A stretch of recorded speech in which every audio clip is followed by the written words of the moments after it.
है भरोसा आशिक दिल का। मैं आपसे एक सवाल करूं कि राजेश खन्ना के लिए किशोर कुमार ने पहला गाना कौन सा गाया था, तो शायद आप कहेंगे आराधना फिल्म से। लेकिन बहुत कम लोग ये जानते हैं कि आराधना से पहले भी इन जोड़ी ने एक ऐसा गाना दिया था जिसने भारतीय हिंदी सिनेमा में इतिहास रच दिया था।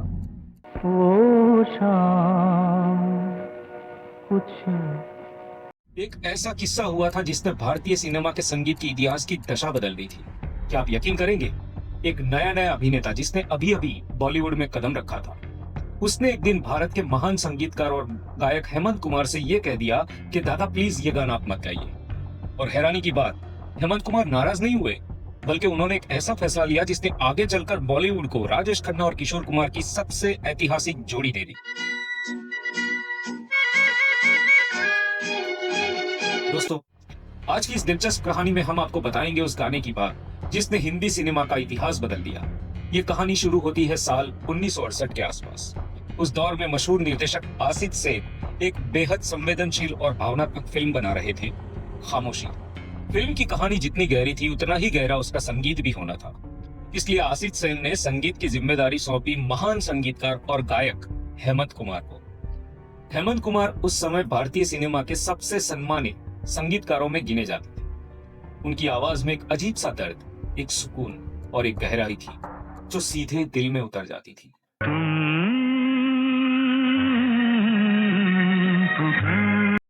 फिल्म के मुख्य कलाकार थे वहीदा रहमान और एक उभरता हुआ अभिनेता राजेश खन्ना। उस समय तक राजेश खन्ना ने बस कुछ ही फिल्मों में काम किया था, आखिरी खत, राज, बहारों के सपने। लेकिन अब भी वो सुपरस्टार नहीं बने थे। फिल्म की शूटिंग के लिए पूरी टीम कोलकाता पहुंची। पुरानी ट्रामों वाला शहर, हल्की बारिश, पीली रोशनी वाली सड़कें और उसी माहौल में गुलजार साहब ने फिल्म के गीत लिखे। जब हेमंत कुमार ने उन गीतों के बोल पढ़े तो काफी प्रभावित हुए। गीतों में दर्द था, तन्हाई थी और एक अनकही मोहब्बत भी थी।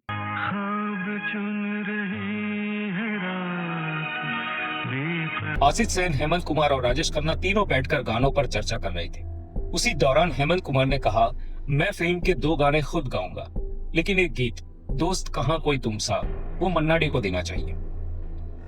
आसिफ सेन तुरंत मान गए। सब कुछ सामान्य चल रहा था, लेकिन उसी रात कुछ ऐसा हुआ जिसकी किसी ने कल्पना भी नहीं की थी। कोलकाता के उसी गेस्ट हाउस में जहां फिल्म की पूरी टीम रुकी हुई थी, राजेश खन्ना देर रात तक स्क्रिप्ट और गानों के बारे में सोच रहे थे। एक गीत बार बार उनके दिमाग में घूम रहा था, वो शाम कुछ अजीब थी।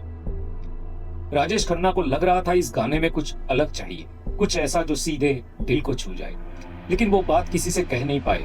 अगली सुबह दरवाजे की घंटी लगातार बजने लगी। राजेश खन्ना नींद से उठे और जल्दी से दरवाजा खोला। दरवाजे पर देखा तो खड़े थे स्वयं हेमंत कुमार। राजेश खन्ना घबरा गए, कमरे में पड़े सिगरेट के पैकेट छुपाने लगे। हेमंत कुमार मुस्कुराए, बोले, अरे राजेश, रहने दीजिए, ये सब लाइन में चलता है। राजेश खन्ना शर्मिंदा होकर उन्हें अंदर लेके गए। उन्होंने कहा, दादा आप इतनी सुबह, आप मुझे बुला लेते, मैं खुद आ जाता। हेमंत कुमार धीरे से मुस्कुराए, एक कुर्सी खींचकर बैठे और फिर बेहद शांत आवाज में बोले, राजेश, मैंने कल रात कुछ सुना है। क्या यह सच है? तुम नहीं चाहते कि मैं इस फिल्म में कोई गाना गाऊं? ये सुनते ही राजेश खन्ना का चेहरा उतर गया। उन्हें समझ नहीं आ रहा था कि आखिर उनकी बात हेमंत कुमार तक कैसे पहुंची।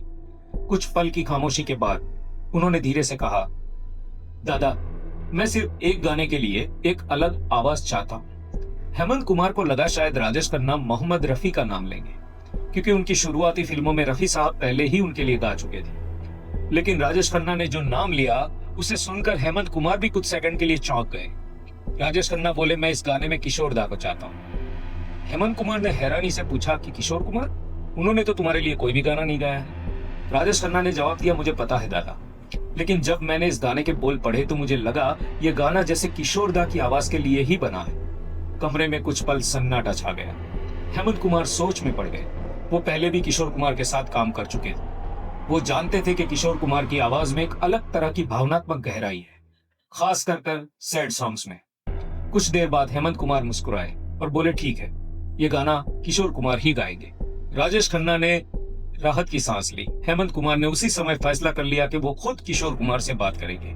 उस समय ना कोई बड़ी प्लानिंग हुई, ना कोई बड़ी मीटिंग, बस एक कलाकार ने दूसरे कलाकार की भावनाओं को समझ लिया, और शायद यही असली महानता होती है। कुछ ही दिनों बाद किशोर कुमार ने हेमंत कुमार के अनुरोध पर वो गाना रिकॉर्ड कर लिया।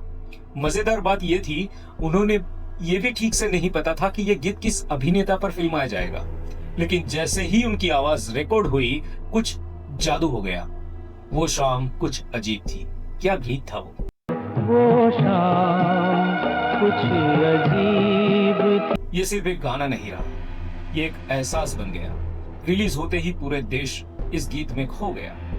लोगों ने महसूस किया कि राजेश खन्ना के चेहरे पर किशोर कुमार की आवाज बिल्कुल फिट बैठती है। इधर फिल्म में हेमंत कुमार का गाया तुम पुकार लो भी लोगों के दिलों में उतर गया। लेकिन वो शाम कुछ अजीब थी ने एक नई शुरुआत कर दी थी। यहीं से शुरू हुई राजेश खन्ना और किशोर कुमार की वो ऐतिहासिक जुगलबंदी, जिसने आगे चलकर पूरे 70 के दशक पर राज किया। और फिर आई आराधना, और इसके बाद तो मानो इतिहास ही बन गया। राजेश खन्ना का चेहरा, किशोर कुमार की आवाज और आर.डी. बर्मन का म्यूजिक, ये तिकड़ी बॉलीवुड की सबसे लेजेंडरी टीम बन गई। मेरे सपनों की रानी, मेरे सपनों की रानी कब आएगी तू, आए रूप तेरा मस्ताना, रूप तेरा मस्ताना, प्यार मेरा, और ये शाम मस्तानी। ये शाम मस्तानी मदहोश। एक के बाद एक सुपरहिट गीत आए, और सोचिए ये सब शायद कभी नहीं होता अगर उस सुबह हेमंत कुमार ने खुद राजेश खन्ना के कमरे तक ना पहुंचे। दोस्तों, कभी कभी इतिहास बड़ी मीटिंग्स में नहीं बनता, बल्कि दो कलाकारों के बीच हुई एक छोटी सी ईमानदार बातचीत से बन जाता है। और यही बातचीत आगे चलकर भारतीय सिनेमा में सबसे अमर आवाजों में बदल गई।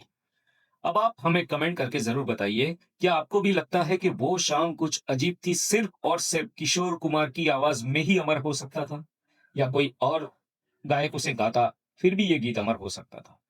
अगर वीडियो पसंद आया हो तो लाइक और शेयर और कमेंट जरूर कीजिए, और ऐसी ही अनसुनी फिल्मी कहानियों के लिए चैनल को सब्सक्राइब करना बिल्कुल मत भूलिए।